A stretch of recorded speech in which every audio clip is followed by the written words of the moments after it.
आगे लाइफ अपन बनई बहुगे, पैसा खूबे कमाई बहुगे, तोरा से दूर चला जाई बहुगे, कबो न लौट के बहुगे।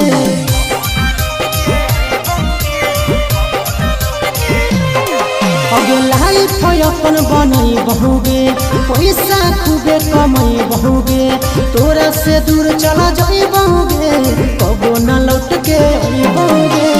सागर बेदर्दी से बलिन नाता तोड़ गे, यही अखिया में लोर गे,